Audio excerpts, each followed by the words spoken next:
नमस्कार, मेरा नाम है गुलशन तिवारी और आप देख रहे हैं गांव वॉइस। भगवान शिव की उपासना के लिए सबसे पवित्र माने जाने वाला मास सावन मास चल रहा है। कांवड़ यात्रा इस बारी 14 जुलाई से लेकर के 26 जुलाई तक चलेगी। गंगा जल लेकर भगवान शिव को चढ़ाने आते हैं तो उन्हें ही कांवड़िए कहते हैं। यहाँ पे आप तस्वीरों के माध्यम से देख पा रहे होंगे, कई लाखों की तादाद में यहाँ पे जो कांवड़िए हैं वो भगवान शिव को जल चढ़ाने आ रहे हैं। हम आपको बता दें, यह जो पावन महीना होता है, यह जो भगवान शिव के पावन माह सावन होता है, इसमें श्रद्धालु जो होते हैं वो अपने मनोकामना को पूर्ण करने के लिए या फिर जब उनकी मनोकामना पूर्ण होती है तो वो भगवान शिव के ऊपर अपना जल लाते हैं, गंगा जी का, उसको चढ़ाते हैं।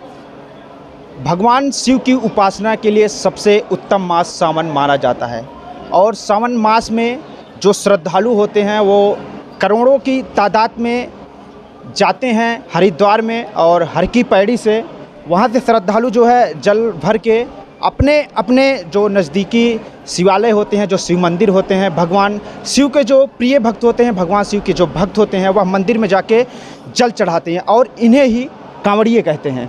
जी महाराज जी, सही कह रहे हैं। तो महाराज जी, सावन पावन क्यों होता है और हम इस वक्त कहाँ मौजूद हैं और इस स्थान की क्या विशेषता है और क्या महत्व है?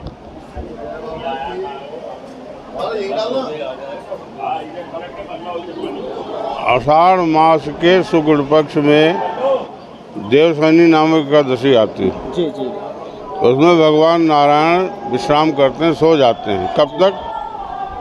देवोत्थानी एकादशी कार्तिक मास तक जी। 4 महीने भगवान नारायण शयन करते हैं जी। अब समस्या ये हो जाती है कि तीनों लोगों का संचालन कौन करे। जी। तो उन सब ने जाकर देवताओं ने भगवान शिव से कहा, महाराज ब्रह्मा जी तो ब्रह्मा जी हैं, वो निर्माण तो कर सकते, संचालन नहीं कर सकते। आप सब समर्थ हैं, आप तो कुछ भी करने में समर्थ हैं, कुछ भी कर सकते हैं। अतः हमारा सबका निवेदन है कि आप इस 4 मास तक संचालन पृथ्वी का करें। जी जी। तो देवशैनी से लेकर देवथानी तक तीनों लोगों की कमान भगवान शिव के हाथों में होती है। जी। श्रावण मास जब भगवान शिव का विवाह हुआ था, जी। 6 महीना हिमालय राज के घर पर रहे। जी। फिर देवर्षि नारद ने जाकर माता पार्वती से कहा कि कैलाश पर जो है सब देवी देवताओं ने मिलकर दुल्हन की तरह सजा रखा है और वहाँ पर जो है उत्सव की तैयारी है, लेकिन महाराज जी यहीं पर विराजमान हैं। तो आपसे निवेदन है कि आप उनको प्रेरित कीजिए कि वो कैलाश प्रस्थान करें। माता पार्वती ने कहा, हाँ बात तो आप बिल्कुल देवर्षि नारद सही कह रहे हैं, आज ही मैं उनको प्रेरित करती हूँ।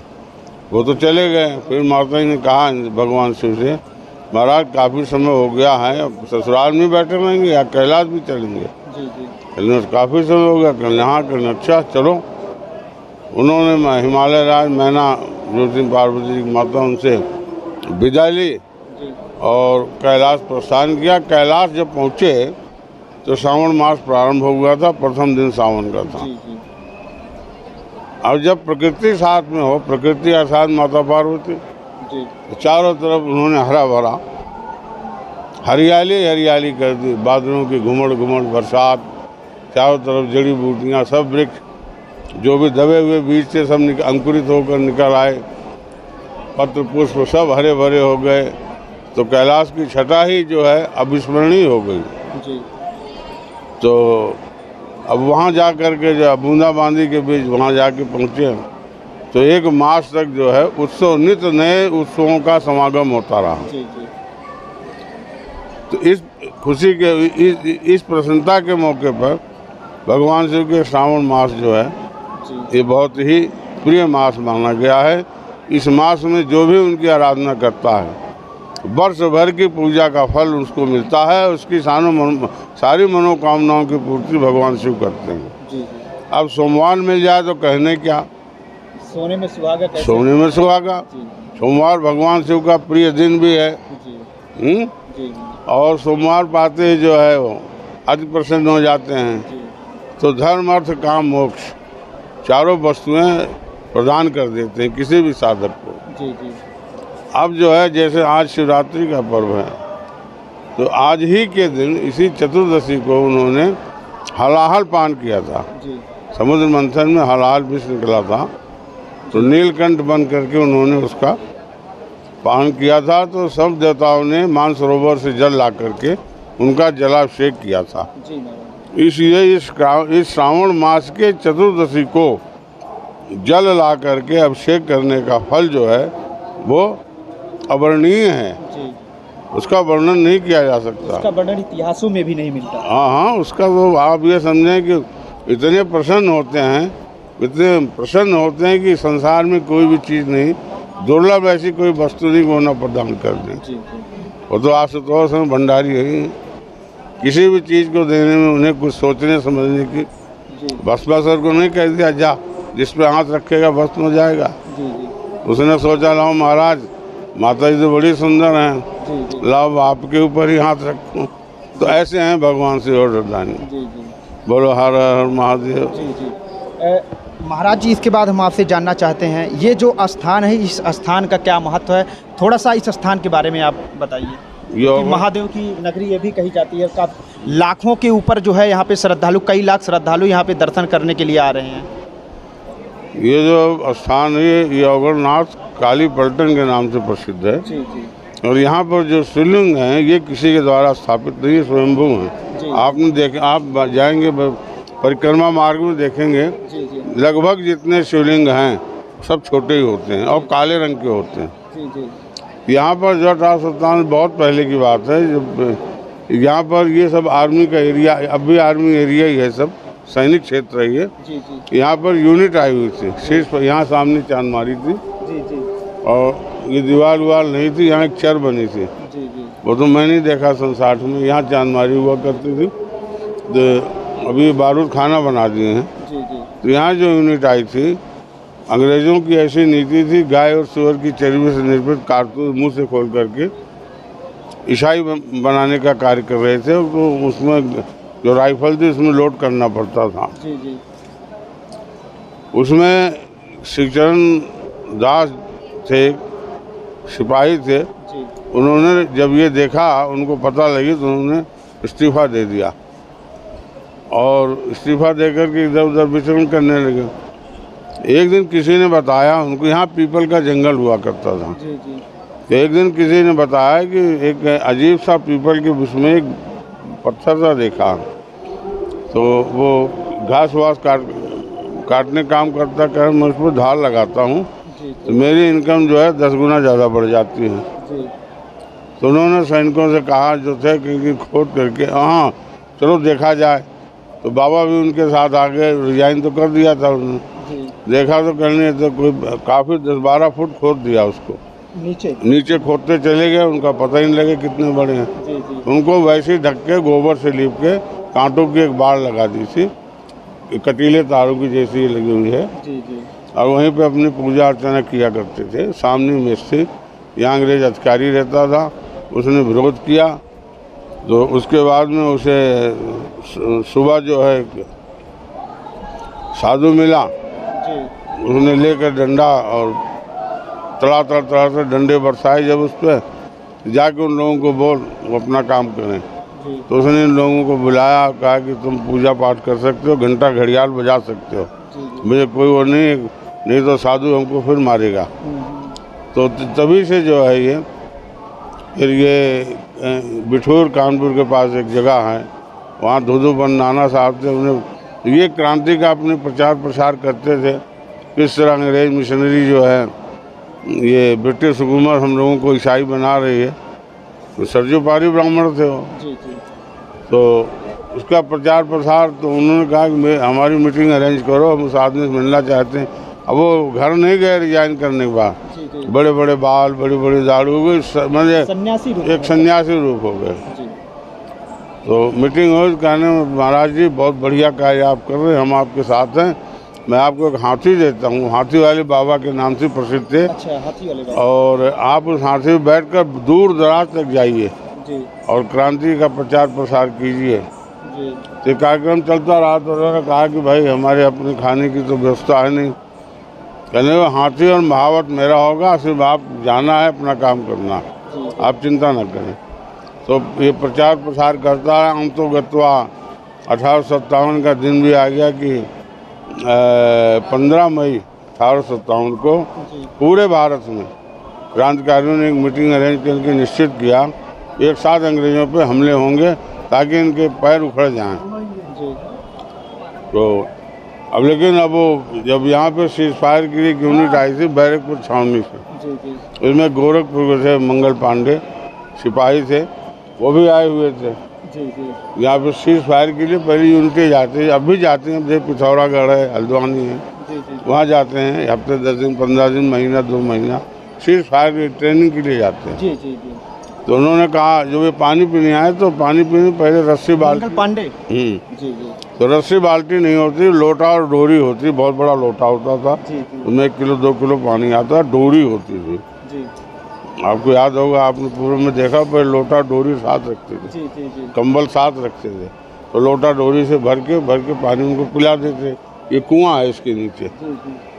तो उन्होंने कहा कि जरा हाथ नीचे करके पियो भाई। तो कहने देखो महाराज मैं भी ब्राह्मण हूँ, आप ऐसा क्यों कह रहे हैं? कहने लगे कि गाय और सुअर की चर्बी मुँह से खोलने वाले तू कैसा ब्राह्मण है? इतना सुनते उनका खून खोल गया। जब वहाँ गए उसने कहा चलो लोड करो। कहने आप लोड करके दीजिए तब मैं फायर करूँगा। उन्होंने कहा मारो साली को।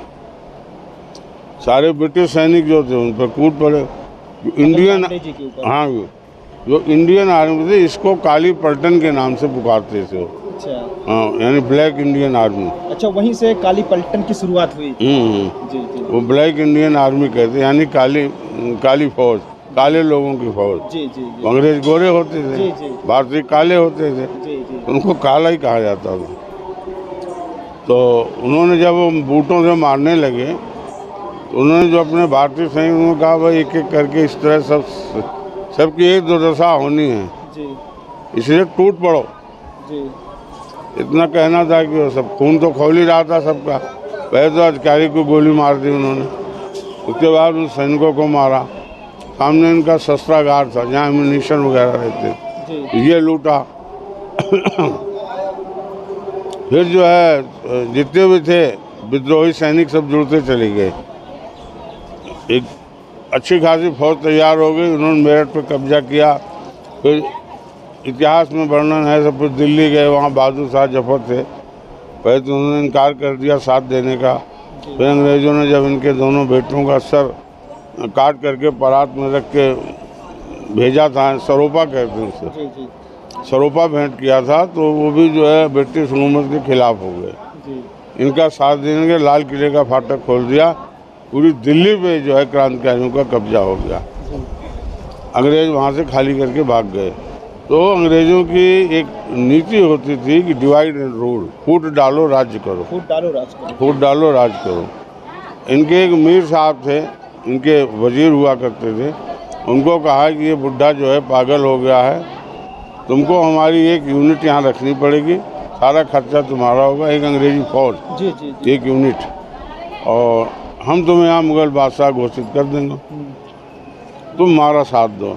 तो रात को 12 बजे जब ये लोग सो सा रहे थे, लाल किले का फाटक, हाँ, इतने में ईस्ट इंडिया कंपनी की फ़ौज, इनका हेडक्वार्टर कलकत्ता था, वहाँ से ट्रेन भर के इनकी फौजें आ गई और रात को लाल किले का फाटक उसने खोल दिया।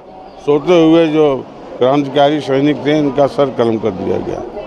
जो 2-4 बच्चे किसी तरह जान बचा के भागे, इधर उधर भागे, तो वहीं से इनके पास खबर आई कि महाराज अंग्रेज़ तो वापस आ रहे हैं, आपकी बड़ी दुर्दशा कर देंगे, पकड़े जाएंगे। तो कहा हाँ ये तो है। वो हाथी में बैठ के भूमिगत हो गए, उनका पता ही नहीं लगा। के अंदर मतलब पता ही नहीं है, प्रमाण नहीं मिला क्या हुआ क्या नहीं। ये उनका नहीं पता लगा कहाँ चले गए। हाथी में बैठ के गए यहाँ से। अंग्रेज़ों ने पकड़ लिया उनको, कच्ची फांसी दे दी।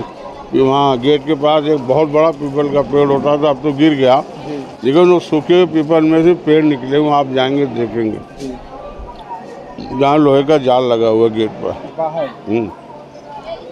तो हमारे पड़ बाबा वगैरह बताते थे पीपल का पेड़ तभी 10-15 साल पहले गिरा कि वो जो है अंग्रेज रस्सी बांध बांध के उनको लटका देते थे, जो हिंदुस्तानी सैनिक होते थे पेड़ में। फिर 4-5 साल बाद उनके लड़के उनको ढूंढते हुए आए कि यहाँ पता लगा कि यहाँ इस तरह रहते थे, तो यहाँ मिले लोगों से। पहले इंतजार करो, तुम्हारे पिताजी आएंगे नहीं आएंगे। इंतजार किया, 5-7 साल नहीं आए तो उनका अंतिम संस्कार कर दिया। और फिर 1901 में अंग्रेज़ों ने फिर भर्ती निकाली थी। इसमें हमारे जो पड़ बाबा थे, जगन्नाथ नाम था, उनकी फ़ोटो लगी हुई है। वो फोर राजपूत में भर्ती हुए। फोर राजपूत में भर्ती हुए, पहला विश्व युद्ध लड़ा, श्रीलंका, जर्मनी, जापान, अफगानिस्तान, परदादा जी। तो तिरंगा एक पद होता है, जैसे आप सूबेदार मेजर सिंह, उनको तिरंगा कहते थे। उनको महारानी विक्टोरिया से कई मेडल मिले हुए थे, दौड़ में, कुश्ती में। श्रीलंका, जापान गए, जर्मनी गए, रंगून गए। तो पहला विश्व युद्ध जब समाप्त हुआ तो 1919 में अंग्रेज़ों ने लंगर व्यवस्था शुरू कर दी। ये भारतीय सैनिक, पहले राशन मिलता था, सब कुछ शुद्ध था, घी दूध सब अपना बनाओ खाओ। कुछ आदमी ऐसे रखे जो भर्ती किए जाएं, जो खाना बनाए, नाश्ता बनाए, और ये अपना ट्रेनिंग के अलावा ये कुछ न करें, फिजिकल वर्क करते रहेंगे। तो ये 1919 की बात है। तो उन्होंने कहा अपने पिताजी से कि अब ये लंगर व्यवस्था शुरू की है तो हम तो खाएंगे नहीं उसमें। तो उन्होंने कहा कि आप जो है रिजाइन कर दीजिए। ये गए अंग्रेज अधिकारी से कहने, साहब ये हमारा इस्तीफा है। तो उसने कहा तुम बहुत बहादुर आदमी हैं, तुमने पहला विश्व युद्ध लड़ा है और तुम्हारे कारनामे बहुत हैं, गोल्ड मेडलिस्ट हो, लेकिन हम इस शर्त पर तुम्हें भेजते हैं कि अगर हमको ज़रूरत पड़ी तुम्हें वापस आना होगा। इस शर्त पर तुम्हारा इस्तीफा लेंगे। मैंने कहा साहब ठीक है, अगर देश को हमारी ज़रूरत पड़ती है, हुकूमत को, हम खुद से अपनी कमान संभाल लेंगे। उन्होंने रिजाइन कर दिया। फिर 1919 से वो महाराज जी की सेवा में लग गए। तब से जो है ये परिवार उन्हीं की सेवा में चला आ रहा अभी तक। महाराज जी, जैसे हम देख पा रहे हैं यहाँ पे कई लाखों की संख्या में तादाद में श्रद्धालु हैं। तो ऐसे में आपसे जानना चाहते हैं, सभी श्रद्धालु जो है यहाँ पे बाबा जी को जल नहीं चढ़ा पाते हैं, तो क्या जल ना चढ़ा पाने की वजह से बाबा जी रूठ जाते हैं, उन्हें जो है आशीर्वाद नहीं मिल पाता है? नहीं, ऐसा नहीं है। शिव पुराण की कथा कहती है कि अगर शिखर भी आपने देख लिया है तो आपको दर्शन पूजा का सारा लाभ मिल जाता है। शिखर दर्शन से तो मंदिर में जाना या पिंडी पर, शिवलिंग पर जल चढ़ाना, ये तो बात की बात है। यदि आप किसी भी मंदिर के शिखर का दर्शन कर लेते हैं तो आप समझ लीजिए आपको दर्शन प्राप्त हो गए। तो रही बात दर्शन की, बाकी तो लगभग जो है प्रयास रहता है कि हर व्यक्ति चढ़ाता ही है, जो नहीं भी चढ़ाता शिखर दर्शन करके उसका लाभ ले सकता है। अब जो व्यक्ति आता जाता भी शिखर को देख के प्रणाम करता है, उसे अंदर आने का ही लाभ प्राप्त होगा। दर्शन मात्र से ही उसे सारा लाभ, हाँ, सारा लाभ प्राप्त हो जाएगा। तो भी आप भी आइए, महादेव जी की दर्शन करिए। ये मत सोचिए क्या मिलेगा, क्या छूटेगा, क्या पाएंगे, क्या खोएंगे। सिर्फ बाबा जी के दर्शन के लिए आइए। मैं गुलशन तिवारी, गाँव वाइस, मेरठ।